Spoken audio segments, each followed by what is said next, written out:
नमस्कार, जय हिंद, जय श्री कृष्णा। मैं Mahesh quintal, advocate, high court. साथियों, एक बार फिर से आप सभी का स्वागत करता हूं अपने इस वीडियो पर।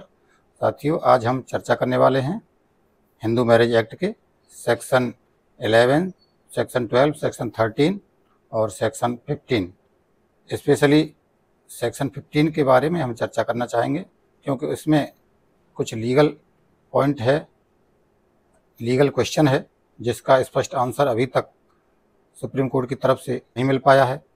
उसका भी डिस्कशन करेंगे हम, और इसके संबंध में केस लॉ भी हैं, उनको भी डिस्कशन करेंगे, क्योंकि ये सेक्शन कुछ ऐसे हैं हिंदू मैरिज एक्ट के जिनमें बहुत डिस्प्यूट्स पैदा हो रहे हैं।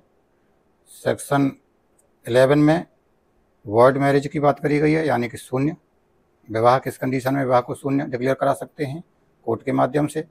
सेक्शन 12 में वॉइडेबल मैरिज, यानी कि शून्य करणीय विवाह, किन कंडीशनों में विवाह को कोर्ट के माध्यम से शून्य करणीय यानी कि वॉइडेबल होते हैं, उनको कोर्ट के माध्यम से हम कोर्ट के द्वारा वॉइड डिक्लेयर करा सकते हैं। और सेक्शन 13 में मैरिज को डिजॉल्व कराने की कौन कौन सी कंडीशंस हैं वो दी गई हैं। मैरिज को डिजॉल्व कराने की कंडीशंस की जहाँ तक बात है, तो सेक्शन 13 में कई कंडीशंस हैं। पहली कंडीशन है उसमें एडल्ट्री की। अगर हस्बैंड वाइफ दोनों में से कोई भी एडल्ट्री की कंडीशन में है, उस कंडीशन में मैरिज को डिजॉल्व कराने का एक ग्राउंड बनता है। और इसी तरह से सेकंड कंडीशन है क्रूअल्टी की। क्रूअल्टी का ग्राउंड भी है मैरिज को डिजॉल्व कराने के लिए। और तीसरी कंडीशन है लगातार 2 साल से परित्याग कर देना किसी भी दूसरे साथी का अपने का। तो एक साथी अगर लगातार 2 साल से अधिक समय के लिए परित्याग कर देता है, यानी कि अलग रहता है, लगातार 2 साल होना चाहिए, तो ये भी एक ग्राउंड है डाइवोर्स का, डाइवोर्स पिटीशन फाइल करने का। चौथा कंडीशन है कि अगर अपना रिलीजन ही कोई चेंज कर देता है, हिंदू धर्म को छोड़ देता है, दूसरे धर्म ग्रहण कर लेता है, तो ये भी एक ग्राउंड है। इसके अलावा मेंटल डिसेबिलिटी है, मानसिक बीमारी जिसको कह सकते हैं, और कोई गंभीर कुष्ठ रोग है, ये भी एक ग्राउंड बनता है मैरिज को डिजॉल्व कराने का। कुष्ठ रोग के अलावा कोई रक्तजन्य रोग भी है, गुप्त रोग भी हो सकता है, जो एक ग्राउंड बनता है धारा 13 के अंतर्गत मैरिज को डिजॉल्व कराने का, यानी विवाह विच्छेद का। विवाह विच्छेद का सूट जो फाइल होता है इस समय फैमिली कोर्ट्स के समक्ष फाइल होता है। तो फैमिली कोर्ट्स के समक्ष जब विवाह विच्छेद की डिक्री पारित हो जाती है, जो प्लेंटिफ है उसके फेवर में कोई भी डिक्री अगर विवाह विच्छेद के संबंध में पारित होती है, तो मेन क्वेश्चन ये आता है कि क्या विवाह विच्छेद की डिग्री, मैरिज को डिजॉल्व करने की डिग्री या आदेश पारित होने के बाद जो प्लेंटिफ है या जिसके फेवर में विवाह विच्छेद की डिग्री पारित हुई है, क्या वो तुरंत उसको ये अधिकार हो जाता है कि सेकंड मैरिज कर सकता है वो? तो इस प्रश्न का जवाब तो सेक्शन 15 में स्पष्ट दिया गया है कि ऐसा अधिकार उसको तुरंत नहीं मिलता, उसके लिए कुछ इंतजार करना पड़ेगा। इसका क्वेश्चन का आंसर हमको सेक्शन 15 स्पष्ट रूप से देता है।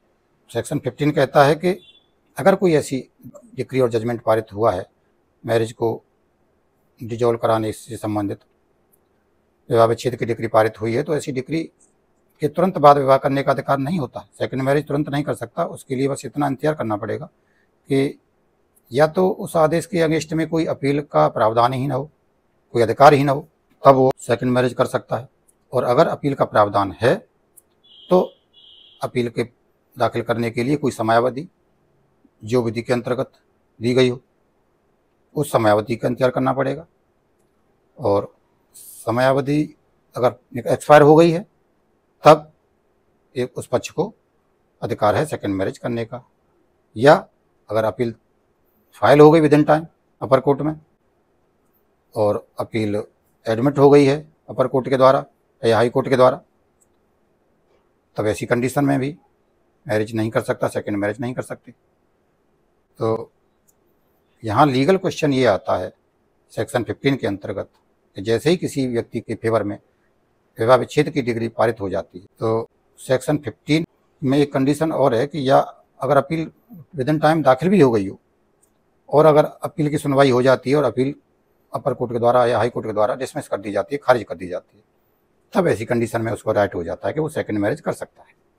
मगर जो लीगल क्वेश्चन ये निकल के आता है कि अगर विवाह विच्छेद की डिग्री पारित होते ही जो सेक्शन 15 की कंडीशन है उनको कंप्लायंस न करते हुए किसी पक्षकार ने अगर तुरंत ही सेकंड मैरिज कर लिया तो इसका मतलब ये हुआ कि सेक्शन 15 का वायलेशन हो गया। तो सेक्शन 15 का वायलेशन करने के बाद क्या कंडीशन बनेगी, उस शादी की वैलिडिटी क्या होगी, वो वॉइड मैरिज होगी या वॉइडेबल होगी। लीगल क्वेश्चन यहाँ ये, इस पे हम मेनली चर्चा करने वाले हैं। इस संबंध में कई सुप्रीम कोर्ट्स के डिसीजन भी हैं, हाई कोर्ट्स के भी मिले जुले डिसीजंस हैं, मगर सुप्रीम कोर्ट के जितने भी डिसीजन हैं किसी में अभी तक स्पष्ट रूप से इस क्वेश्चन का, इस लीगल क्वेश्चन की गुत्थी को नहीं सुलझाया गया है। ये लीगल क्वेश्चन अब भी वहीं की वहीं है। जो लैंडमार्क जजमेंट है, सबसे पहले Leela Gupta versus Lakshmi Narayan and others 4 मई 1978 का जजमेंट है। इसमें सुप्रीम कोर्ट ने जो डिस्कशन किया है पैरावाइज, उसमें तो ये कह दिया है कि विवाह शून्य नहीं होगा। अगर सेक्शन 15 के वायलेशन में मैरिज, सेकंड मैरिज करी गई है तो इतना ऊपर तो कह दिया गया कि शून्य नहीं होगा। मगर जहाँ फाइंडिंग जो कोर्ट ने लास्ट में दी है अपनी, उसमें ये भी स्पष्ट कर दिया गया है कि विवाह की जो वैलिडिटी है सेक्शन 15 के वायलेशन में सेकंड मैरिज करी गई है, उसकी जो वैलिडिटी है उसके बारे में हम यहाँ कोई स्पष्ट राय देना नहीं चाहते हैं। यानी कि वो क्वेश्चन उस समय भी वहीं के वहीं रह गया, उसकी कोई स्पष्ट निष्कर्ष नहीं निकला कि वो विवाह वॉइड होगा या वॉइडेबल होगा। ऐसा क्वेश्चन का आंसर नहीं मिला। इसके बाद लता कामत वर्सेस विलास का जजमेंट भी आया, वो भी इस संबंध में काफ़ी महत्वपूर्ण जजमेंट है। 29 मार्च 1989 का जजमेंट है। मैरिज को तो सेक्शन 15 के खिलाफ में अगर करी गई है तो वॉइड है, वॉइडेबल है, इसका तो स्पष्ट में आंसर नहीं आया। मगर इतना आया कि ये जो सेक्शन 15 है ये केवल सेक्शन 13 से ही संबंधित नहीं है। सेक्शन 11 या सेक्शन 12 के संबंध में अगर कोई डिक्री पारित करी जाती है, कोई जजमेंट पारित किया जाता है जो वॉइड और वॉइडेबल के संबंधित हैं, तो उनके संबंध में भी सेक्शन 15 अप्लाई होता है। मगर उस क्वेश्चन का लीगल आंसर इसमें भी नहीं दिया गया कि वो सेक्शन 15 के अगर वायलेशन में अगर मैरिज होती है तो इसका आंसर क्या होगा, इसकी वैलिडिटी क्या होगी, ये वॉइड होगा या वॉइडेबल होगा। इसका इस जजमेंट में भी कोई स्पष्ट आंसर नहीं मिला। इसके बाद अभी एक लेटेस्ट जजमेंट आया हुआ है, एन राजेंद्रन वर्सेस एस बिला। ये 2022 का जजमेंट है ऑनरेबल सुप्रीम कोर्ट का। तो इसमें भी सेक्शन 15 पे काफ़ी डिस्कशन हुआ था। इस केस में जो हस्बैंड ने अपनी सेकंड मैरिज करी थी वो अपील दाखिल होने से पहले ही उसने कर लिया था, यानी कि अपील विद इन टाइम दाखिल करी गई थी उसमें, मगर सेकंड मैरिज उसने अपील दाखिल करने से पहले ही कर ली थी और सेक्शन 15 का स्पष्ट वायलेशन था। तो इसमें इस संबंध में काफ़ी डिस्कशन हुआ। तो इस जजमेंट में भी ये माना कि ये जो सेकंड मैरिज करी है हस्बैंड के द्वारा ये गलत है। मगर ना तो उस सेकंड मैरिज के संबंध में कोई पनिशमेंट इसमें दिया गया और ना ही सेकंड मैरिज को वॉइड डिक्लेयर किया गया और ना उसको यही स्पष्ट किया गया कि ये वॉइडेबल है और ना ये स्पष्ट किया गया कि ये वॉइड है। तो यहाँ भी ये क्वेश्चन वहीं की वहीं रहा।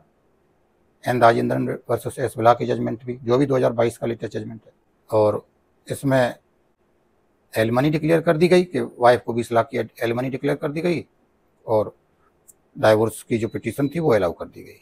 मगर ये क्वेश्चन वहीं की वहीं रहा कि सेक्शन 15 के वायलेशन में मैरिज की वैलिडिटी क्या होगी। तो ये क्वेश्चन अभी तक इसका जवाब स्पष्ट रूप से सुप्रीम कोर्ट के किसी भी जजमेंट में नहीं आ पाया है। हालांकि हाई कोर्ट्स के कुछ जजमेंट इस पे मिले जुले हैं। कुछ हाई कोर्ट्स ने कहा है कि मैरिज वैलिड नहीं होगी, मैरिज शून्य होगी। किसी ने कहा है जजमेंट में कि नहीं, मैरिज वॉइड नहीं हो सकती है। मगर सुप्रीम कोर्ट का इस संबंध में अभी तक कोई स्पष्ट जजमेंट नहीं आया है। तो ये क्वेश्चन अभी लीगल क्वेश्चन है। तो अभी ये लीगल क्वेश्चन अभी खुला हुआ है कि इसका कंक्लूजन क्या होगा और इसका फाइनल आंसर क्या होगा। हमने जहाँ तक अपनी रिसर्च किया है तो इसका आंसर अभी अधूरा है और इस संबंध में कोई डाउट है तो कमेंट्स में पूछ सकते हैं। आज की वीडियो को हम यहीं विराम देते हैं। नमस्कार, जय हिंद, जय श्री कृष्ण।